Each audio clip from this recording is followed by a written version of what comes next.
Hello students, in last video we have studied about the transportation of water and minerals, that is collectively known as SAP, through a special vascular tissue called xylem. In this video we are going to study about the transportation of food by means of another vascular tissue that is known as phloem. Water and minerals get passively transported by means of tracheids and vessels throughout the plant.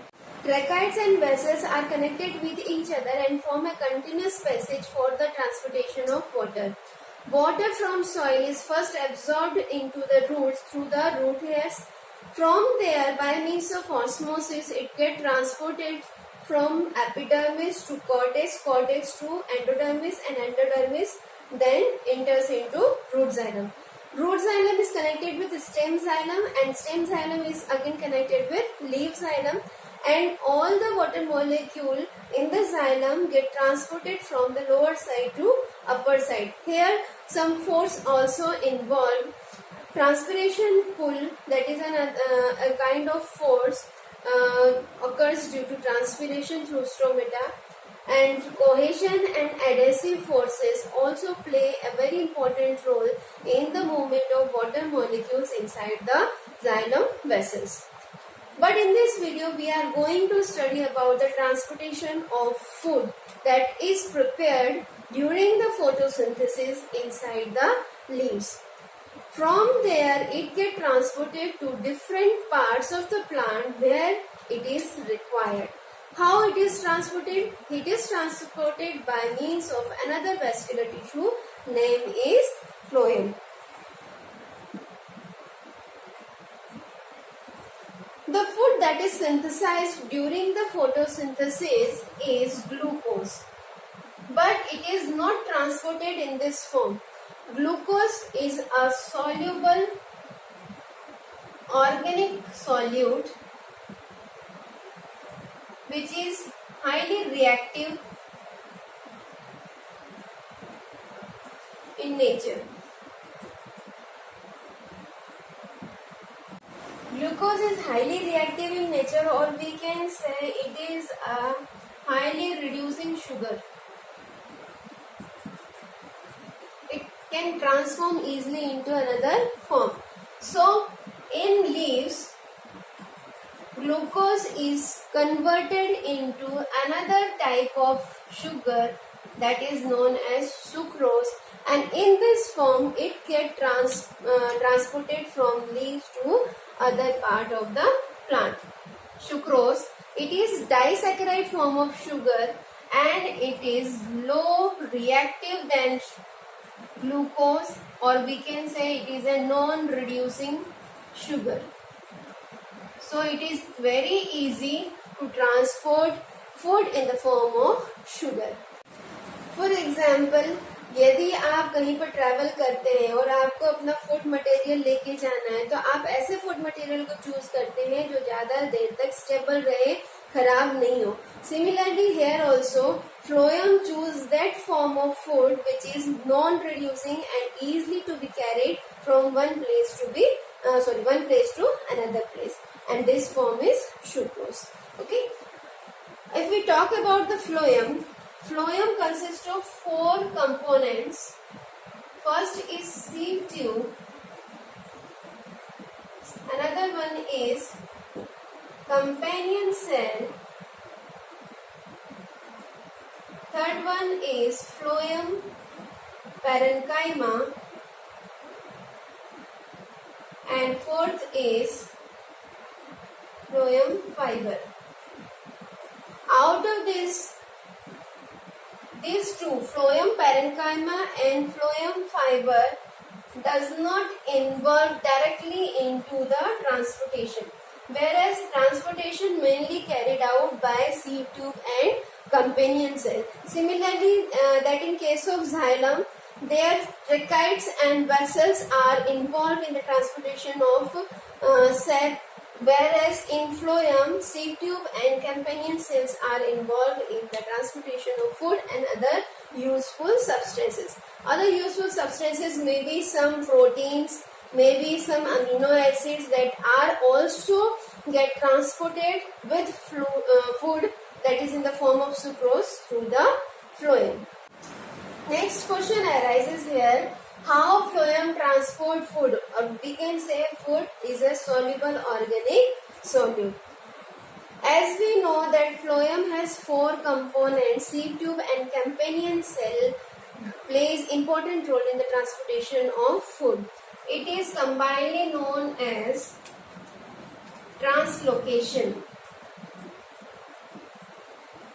Translocation, it is a process used, or it is a word used for the process of transportation of food and other substances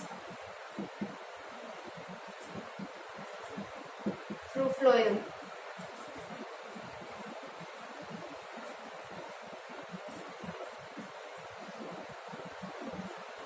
Here we have to understand 2 words that is going to be involved in the mechanism of translocation.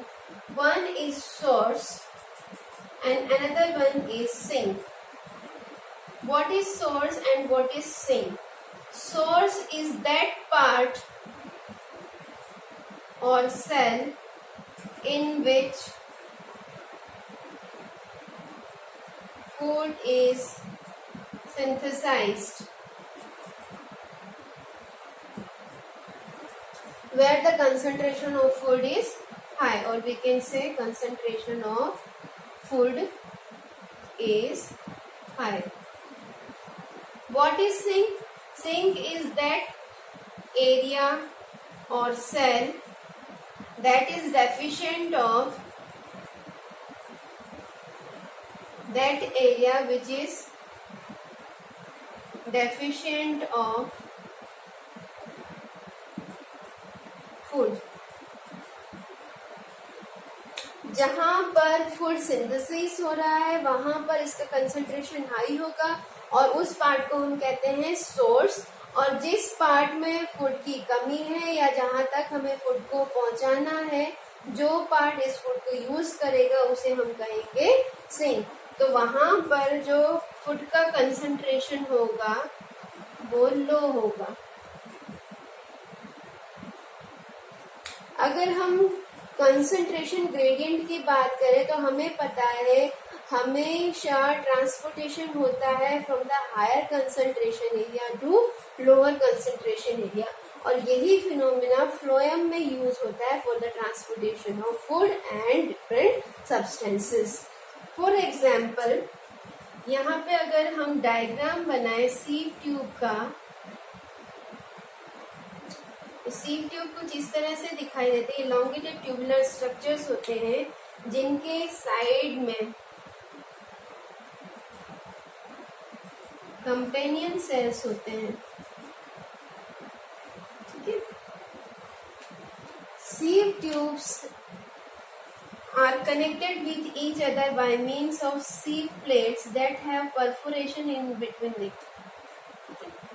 सीव tubes जो होती हैं वो sleeve plate के through एक दूसरे के साथ जुड़ी हुई होती हैं और इन सीव प्लेट्स में परफोरेशन होते हैं जिसके कारण एक ट्यूबुलर स्ट्रक्चर क्रिएट होता है और उसमें से फूड का ट्रांसपोर्टेशन इजीली हो पाता है. अब जो सीव ट्यूब है उसमें न्यूक्लियस नहीं होता है और वहां पर ये अपना वर्क खुद नहीं कर सकता. अपना न्यूक्लियस ना होने के कारण अपना जो सेलुलर एक्टिविटी है उसको खुद कंट्रोल नहीं कर सकता. तो उस समय जो कैम्पेनियन सेल्स होते हैं उनके न्यूक्लियस सीव ट्यूब की एक्टिविटीज को कंट्रोल करते हैं. अब सीव ट्यूब में न्यूक्लियस क्यों नहीं है, इसका भी एक कारण है. इसमें बहुत सारे ऐसे स्ट्रक्चर हैं जो नहीं होते हैं नॉर्मल सेल के अपेक्षा, क्योंकि इसे फूड का ट्रांसपोर्टेशन करना है तो ये अपने अंदर से साइटोप्लाज्म में कम से कम सब्सटेंसेस प्रेजेंट कर रखता है जिससे फूड के जो ट्रांसपोर्टेशन में कोई रेजिस्टेंस प्रोवाइड ना हो और आसानी से फूड ट्रांसपोर्ट हो जाए. इसका जो वैक्यूल होता है, सीव ट्यूब का जो वैक्यूल होता है उस पर मेम्ब्रेन भी नहीं होती और वैक्यूल का जो मेम्ब्रेन होती है उसे हम टोनोप्लास्ट कहते हैं. तो we can say that vacuole और tonoplast of the sieve tube is absent. That support the fact that the phloem is used for the translocation of food. Okay अब जैसे कि हमने बात की थी कि जो फूड का ट्रांसलोकेशन हो रहा है फ्लोएम के थ्रू, ये हो रहा है ड्यू टू कंसंट्रेशन ग्रेडियंट और we can say difference in the concentration of food और अदर सब्सटेंसेस। मान लीजिए इस सीव ट्यूब में फूड का कंसंट्रेशन या ग्लूकोज शुगर का कंसंट्रेशन हाई है और यहाँ पर नीचे वाले सीव ट्यूब में फूड का कंसंट्रेशन लो है, तो कहाँ से कहाँ फ्लो होगा, from higher concentration to lower concentration. तो जो फूड है in the form of sucrose get transported from this cells to this cell. अगर ये इसका उल्टा हुआ, नीचे वाले सीव ट्यूब में कंसंट्रेशन हाई हुआ और ऊपर वाले सीव ट्यूब में कंसंट्रेशन लो हुआ, तो फूड का ट्रांसपोर्टेशन इस रिवर्स डायरेक्शन में होने लगेगा, from the lower cell to upper sieve tube. Okay, similarly अगर साइड में कोई दूसरा सीव ट्यूब है या दूसरा कोई सेल है जहाँ पर जो शुगर है उसका कंसंट्रेशन कम है as compare to sieve tube, तो higher concentration to lower concentration radial भी ट्रांसपोर्टेशन होने लगेगा। सिमिलरली अगर साइड बाय सेल्स में शुगर का कंसंट्रेशन ज्यादा है और सीव ट्यूब में शुगर का कंसंट्रेशन कम है, तो यहाँ से अंदर की ओर मूवमेंट फूड का होने लगेगा। तो इस तरह से हर एक डायरेक्शन में फूड का ट्रांसलोकेशन थ्रू फ्लोएम हो सकता है। इसीलिए हम कहते हैं कि फ्लोएम या यूं कहेंगे मल्टी डायरेक्शनल फ्लो शो करता है। फ्लोएम शोज ट्रांसलोकेशन इन मल्टी डायरेक्शनल। ओके, फूड का जो ट्रांसपोर्टेशन हो रहा है फ्लोएम के थ्रू, ये एक्टिवली हो रहा है। एक्टिवली मतलब इसमें एनर्जी का यूज हो रहा है। और हम जाइलम की बात करें तो जाइलम में जो वाटर और मिनरल्स का ट्रांसपोर्टेशन हो रहा था वो पैसिवली हो रहा था by means of some physical forces. पर यहाँ पर फिजिकल फोर्सेस तो है, साथ ही साथ यहाँ पर कुछ एक्टिव ट्रांसपोर्टेशन भी हो रहा है जहाँ पर एटीपी यूज हो रहा है। Transportation of food through phloem is shown by a hypothesis that is known as mass flow hypothesis, or it is also known as pressure flow hypothesis. This hypothesis was given by Ernst Munch in 1930, जिन्होंने 1930 में suggest किया कि जो phloem है वो food का transportation some pressure gradient के according कर रहा है, और इस तरह की फ्लो को उन्होंने नाम दिया प्रेशर फ्लो हाइपोथेसिस। इसका नाम मास फ्लो हाइपोथेसिस इसलिए पड़ा क्योंकि जो फूड है वो मास के रूप में ट्रांसपोर्ट हो रहा है। ये अकेला ट्रांसपोर्ट नहीं हो रहा, it is also transported through water. Okay, तो मास के रूप में ये ट्रांसपोर्ट हो रहा है। मास फ्लो हाइपोथेसिस को समझने के लिए हम डायग्राम यूज करते हैं और डायग्राम से आप बहुत जल्दी इसको समझ जाएंगे। जैसे कि हमने बताया था हमारे पास दो वर्ड थे, एक था सोर्स और दूसरा था सीन। सोर्स उसे कहते हैं जहाँ पर फूड सिंथेसाइज हो रहा था, तो हमारे लिए सोर्स लीफ का काम कर रहा है और इस लीफ से फूड सिंथेसिस हो रहा है। ठीक है, यहाँ पर जो फूड है वो ग्लूकोज बनता है और ग्लूकोज कन्वर्ट होता है किसके फॉर्म में, सुक्रोज के फॉर्म में। अब ये ग्लूकोज होता है मोनोसेकेराइड और सुक्रोज होता है डाइसेकेराइड। ये दो सिंपल शुगर के मॉलिक्यूल से बना हुआ है। तो इसका जो ट्रांसपोर्टेशन होता है through the semi permeable membrane of cell, ये थोड़ा सा डिफिकल्ट हो जाता है, इजीली नहीं हो पाता, इसलिए इसको एनर्जी की रिक्वायरमेंट होती है to get inside the cell. तो सबसे पहले अगर हम यहाँ देखें, ये कैम्पेनियन सेल है। Campanian cell is the component of phloem and this is seed tube and this is xylem vessel. Xylem बीच में होता है और दोनों तरफ phloem होते हैं और then subsequently cells होते हैं। ठीक है, अब मान लीजिए ये तो हो गया हमारा leaf as a source। और ये कहाँ तक ट्रांसपोर्ट करेगा, ये उस पार्ट तक ट्रांसपोर्ट करेगा जहाँ पर फूड की रिक्वायरमेंट होती है, और उस पार्ट को हम बोलते हैं सिंक।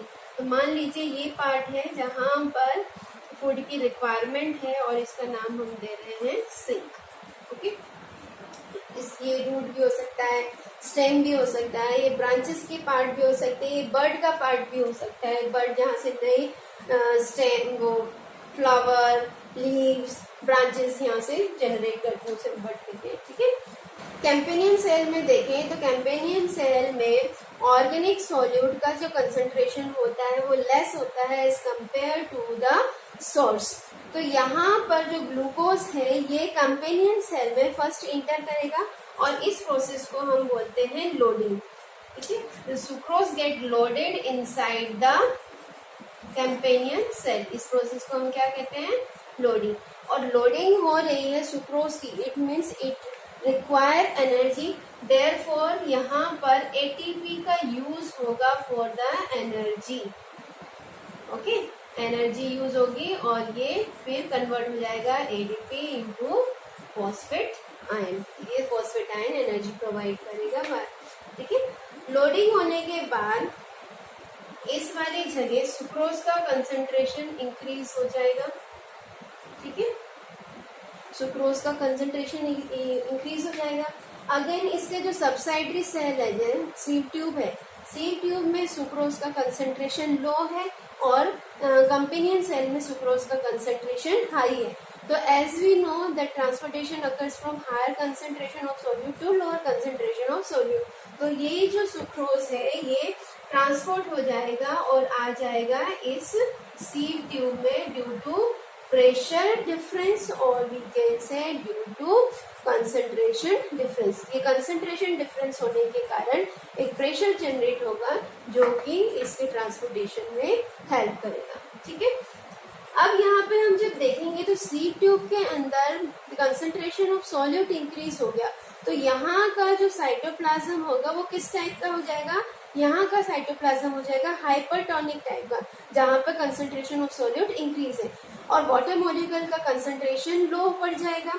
तो यहाँ पर वाटर मॉलिक्यूल के कंसंट्रेशन को कंपनसेट करने के लिए जाइलम में जो वाटर और सैप का ट्रांसपोर्टेशन हो रहा है वहां से वाटर ट्रांसपोर्ट कर जाएगा inside the sieve tube. Okay, तो यहाँ पे ऑस्मोसिस के थ्रू वाटर का ट्रांसपोर्टेशन हो जाएगा सीव ट्यूब में, और यहाँ से कंसंट्रेशन ग्रेडियंट के डिफरेंस के कारण सुक्रोज का ट्रांसपोर्टेशन हो जाएगा इन द सीव ट्यूब।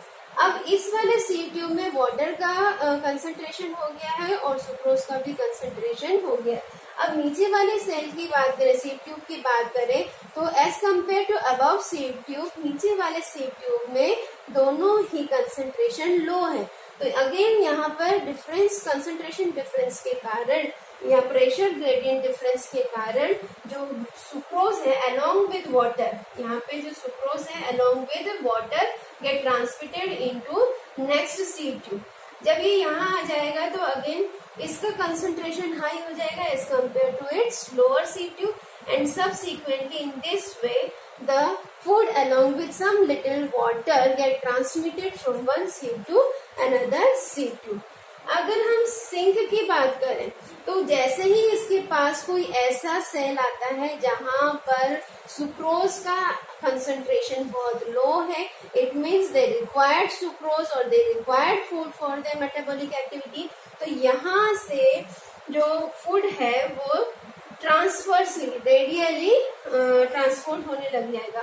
ठीक है, इस वाले कैंपेनियन सेल में कंसंट्रेशन ग्रेडियंट लो होने के कारण जो फूड है वो इस कैंपेनियन सेल में सबसे पहले आएगा, और कैंपेनियन सेल से फिर जब ये किसी सिंक में जाएगा, किसी ऐसे सेल में जाएगा जो डेफिशिएंट है सुक्रोज का, तो वहां पर जाने के लिए इसको दोबारा से एटीपी की रिक्वायरमेंट होगी और ये प्रोसेस कहलाएगी अनलोडिंग। पहले कैंपेनियन सेल का लोडिंग हो रही थी सुक्रोज से, अब कैंपेनियन सेल से सुक्रोज वापस निकल के सिंक में जा रहा है, तो इस प्रोसेस को कहते हैं अनलोडिंग ऑफ फ्लोएम। ठीक है, यहाँ पे क्या होगा, जैसे ही सुक्रोज निकल गया तो वाटर का कंसेंट्रेशन हाई रह गया। अब खाली वाटर यहाँ रह गया है तो इसका मतलब सबसाइडरी सेल में वाटर का कंसेंट्रेशन इसकी अपेक्षा कम हो जाएगा, तो वाटर वापस से सबसाइडरी जाइलम में वापस एब्जॉर्ब हो जाएगा। ठीक है, तो इस तरह से जो वाटर है उसका वापस से रीअब्जॉर्बेशन हो जाएगा through the xylem vessels. Okay, तो in this way food get transported from source to sink.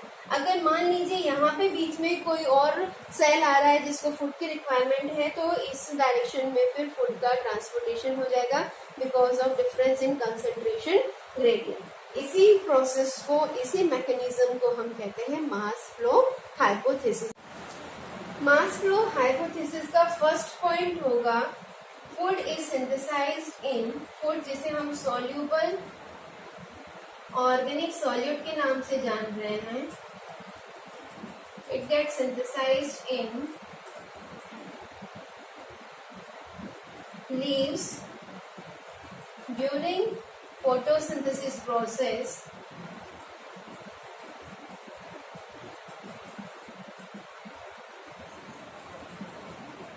and where the concentration of food is high, that part is known as, leaves are termed as source for this flow.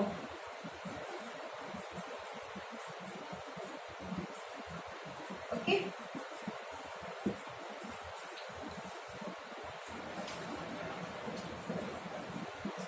in leaves glucose, which is a reducing sugar, or we can say highly reactive sugar,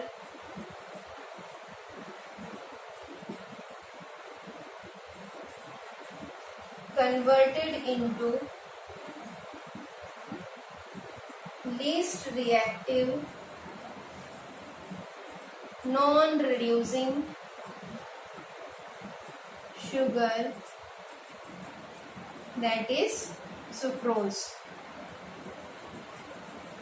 third step क्या होगा, अब sucrose तो यहाँ leaf में बन गया और वहां उसकी कंसंट्रेशन हाई है, तो नेक्स्ट होगा loading of phloem. Loading of phloem में क्या होगा,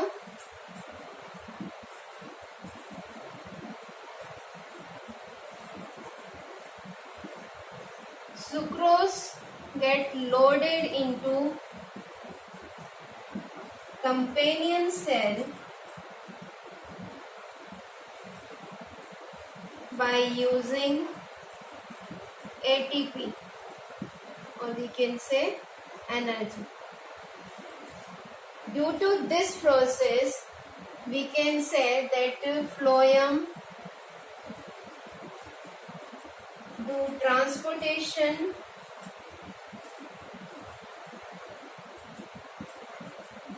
of organic solute एक्टिवली। जहाँ पे एनर्जी यूज होती है उस प्रोसेस को एक्टिव ट्रांसपोर्टेशन बोल रहे हैं, और जहाँ एनर्जी यूज नहीं होती है उस प्रोसेस को पैसिव ट्रांसपोर्टेशन बोलते हैं। जाइलम पैसिव ट्रांसपोर्टेशन करता है और फ्लोएम एक्टिव ट्रांसपोर्टेशन करता है। नेक्स्ट स्टेप क्या होगी, अब फ्लोएम जो सुक्रोज है वो कैम्पेनियन सेल में आ गया। कैम्पेनियन सेल में आने के बाद सुक्रोज का कंसेंट्रेशन वहां इंक्रीज हो जाएगा as compare to sieve tube.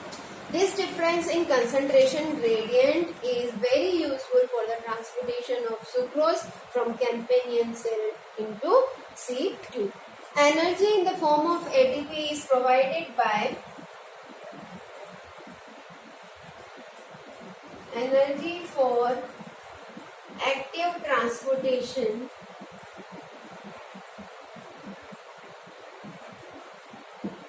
by sieve tube is provided by companion cell। कि जो एटीपी के रूप में एनर्जी मिल रही है एक्टिव ट्रांसपोर्टेशन के लिए सीव ट्यूब फ्लोएम का ही पार्ट है, तो हम कह सकते हैं जब फ्लोएम एक्टिव ट्रांसपोर्टेशन करेगा तो उसकी जो एनर्जी मिल रही है वो फ्लोएम के ही कंपेनियन सेल से मिल रही है। ठीक है, सीड ट्यूब में अपना न्यूक्लियस नहीं होता है, माइटोकॉन्ड्रिया का जो स्ट्रक्चर है वो भी बहुत कम होते हैं as compare to companion cell, ताकि कोई रेस्ट्रिक्शंस नहीं हो मास फ्लो में या फूड के ट्रांसलोकेशन में। सीड ट्यूब आसानी से इसको ट्रांसलोकेट कर सके, कोई रेस्ट्रिक्शन प्रोवाइड ना कर सके, इसलिए सीड ट्यूब में कम से कम मटेरियल प्रेजेंट है। इसके इवन वैक्यूल्स की भी जो मेम्ब्रेन है वो डिसइंटीग्रेट हो चुकी है, इसका जो टोनोप्लास्ट है वो प्रेजेंट नहीं होता है, ताकि आसानी से फूड का ट्रांसपोर्टेशन इसके थ्रू हो सके। जैसे ही सीड ट्यूब में सुक्रोज आ जाएगा तो वहां पर जो सॉल्यूशन होगा वो हाइपरटोनिक हो जाएगा, ठीक है। The solution inside seed tube becomes hypertonic. What is hypertonic solution? The solution in which concentration of solute is more than the water, okay, than the solvent. अब सॉल्वेंट जो है वाटर के फॉर्म में होता है सेल में, और इसका कंसंट्रेशन लो हो जाएगा, तो इसको सबसाइड करने के लिए या इसको कंपनसेट करने के लिए इस वाटर का इंटेक होगा। This creates a difference in water potential between seed tube and xylem cell. अब जाइलम सेल और फ्लोएम के बीच में वाटर पोटेंशियल का डिफरेंस आ जाएगा। सीड ट्यूब में वाटर का कंसंट्रेशन कम होगा और जाइलम में वाटर का कंसंट्रेशन ज्यादा होगा। Due to this difference water moves inside the sieve tube through osmosis.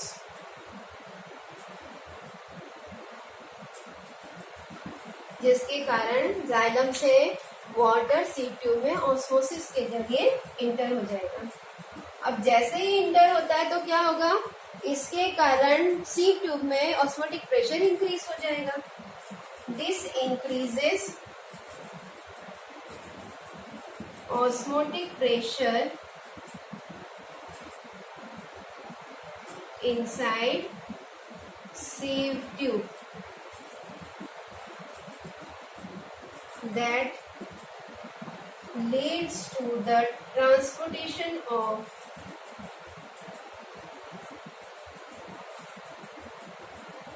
sap, or we can say phloem sap. Phloem sap किसको कहते हैं? Food and other substances को।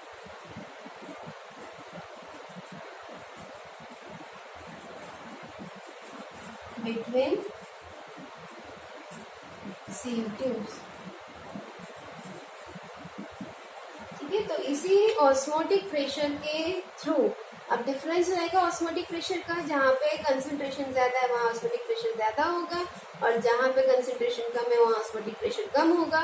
तो यहाँ जो फ्लोएम सेप का ट्रांसपोर्टेशन है वो कहाँ से होगा, from higher concentration to low concentration area, और ये सब सीक्वेंटली चलता जाएगा जहां तक इसको कम कंसंट्रेशन वाला एरिया मिलता जाएगा। जैसे ही फूड ऐसे सेल या टिश्यू के पास पहुंचता है जहां पर बहुत ज्यादा सुक्रोज का कंसंट्रेशन लो होता है, तो वहां पर सीड ट्यूब में से सुक्रोज एक्टिवली ट्रांसपोर्ट हो जाएगा इनसाइड दैट सेल। तो ये लास्ट है, और ये जितना भी हमने ऑस्मोटिक ग्रेडियंट डिफरेंस देखा है ये सब मैकेनिज्म में आ रहा है, ठीक है। अब when food reaches near sucrose deficient cells or tissue,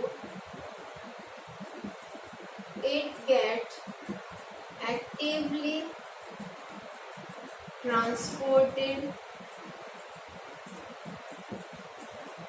into that sink cell। इस सेल को हम क्या कह रहे हैं, जो डेफिशिएंट है उसको हम कह रहे हैं sink, sink cell from sieve tube. और एक्टिवली हो रहा है मतलब it involves energy in the form of ATP. ठीक है, वापस से मान लीजिए ये फ्लोएम है, इसका कंपेनियन सेल है, ये सीव ट्यूब है और यहाँ पर कोई सिंक है। ठीक है, तो क्या होगा, जैसे ही ऑस्मोटिक प्रेशर के डिफरेंस के कारण फूड यहाँ पहुंचा और यहाँ देखा कि सिंक में बहुत ज्यादा कंसंट्रेशन लो है सुक्रोज का, तो यहाँ से सुक्रोज कंपेनियन सेल के थ्रू इसमें इंटर कर जाएगा और एटीपी कंपेनियन सेल पास करेगा फॉर द एक्टिव ट्रांसपोर्टेशन और सेल के अंदर फिर सुक्रोज का इंटेक हो जाएगा। अब सुक्रोज यहाँ पे आ जाएगा तो इसका मतलब यहाँ पे क्या बचेगा, सिर्फ वाटर बचेगा और वाटर का कंसंट्रेशन यहाँ हाई हो जाएगा as compare to side by xylem vessel. Xylem vessel में ऑस्मोटिक प्रेशर जो होगा वो डाउन हो जाएगा एज कम्पेयर टू हियर, तो वाटर जो है वापस से जाइलम में रीअब्सॉर्ब हो जाएगा। तो लास्ट स्टेप होगी the remaining water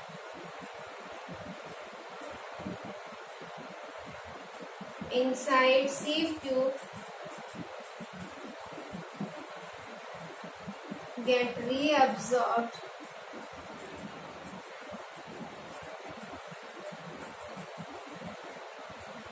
back into xylem cells।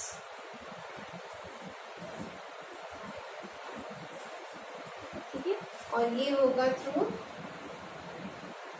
Osmosis. ये जो प्रोसेस हो रही है जहाँ पे सिंक में फूड का ट्रांसपोर्टेशन हो रहा है, सुक्रोज का ट्रांसपोर्टेशन हो रहा है actively from the sieve tube, इस प्रोसेस को हम कहते हैं अनलोडिंग ऑफ फ्लोएम। जहाँ पर फ्लोएम सीव ट्यूब में से फूड सिंक में पास हो रहा है और वहाँ का जो वाटर है वो ऑस्मोसिस के थ्रू वापस जाइलम में इंटर हो रहा है, जहाँ से फिर जाइलम के थ्रू उसका अपवर्ड ट्रांसपोर्टेशन कर दिया जाएगा। यहाँ पर ट्रांसपोर्टेशन इन प्लांट्स में आपको जो बेसिक चीजें याद रखनी है वो तो पहली बात ये है कि वाटर और मिनरल्स सेप कहलाते हैं जिनका ट्रांसपोर्टेशन हो रहा है जाइलम के थ्रू और जाइलम पैसिवली ट्रांसपोर्ट कर रहा है by means of some physical forces like transpiration pull, cohesion force and adhesive force. Okay, यहाँ अगर हम फ्लोएम की बात करें तो फ्लोएम करता है फूड का transportation along with some other substances also, और फूड के ट्रांसपोर्टेशन को हम कहते हैं ट्रांसलोकेशन। फ्लोएम ट्रांसलोकेशन कर रहा है by using energy, that's why we call it as a active transportation. Xylem में यूनिडायरेक्शनल फ्लो हो रहा है, that is water and minerals get transported from the roots to upper parts of the plant, whereas in phloem the food get transported in both direction from upside to downward and downward to upside, even in the radial direction also, that's why we call it as a multi-directional flow। एक चीज आपको और ध्यान रखनी है, during spring season जो food यहाँ पे स्टोर हो रहा है सिंक में वो सुक्रोज से कन्वर्ट हो जाएगा स्टार्च के फॉर्म में, और जब स्प्रिंग के टाइम में जब फ्लावरिंग होती है, नए शूट्स और लीव्स निकलती है, तो उस समय ज्यादा एनर्जी की रिक्वायरमेंट होती है, ज्यादा फूड की रिक्वायरमेंट होती है, तो उस समय ये फूड फ्लोएम के द्वारा बर्ड्स तक एक्टिवली ट्रांसपोर्ट कर दिया जाता है, जहां पर इस फूड को यूज किया जाता है for the new propagation of parts. ठीक है, तो ये फ्लोएम एक्टिवली इस तरह से ट्रांसपोर्ट करता है। पाथवे ऑफ ट्रांसलोकेशन की बात करें तो इसमें 3 स्टेप्स इन्वॉल्व हो रही थी। पहला था लोडिंग ऑफ फ्लोएम, दूसरा था मैकेनिज्म ऑफ ट्रांसपोर्टेशन, और तीसरा था अनलोडिंग ऑफ फ्लोएम।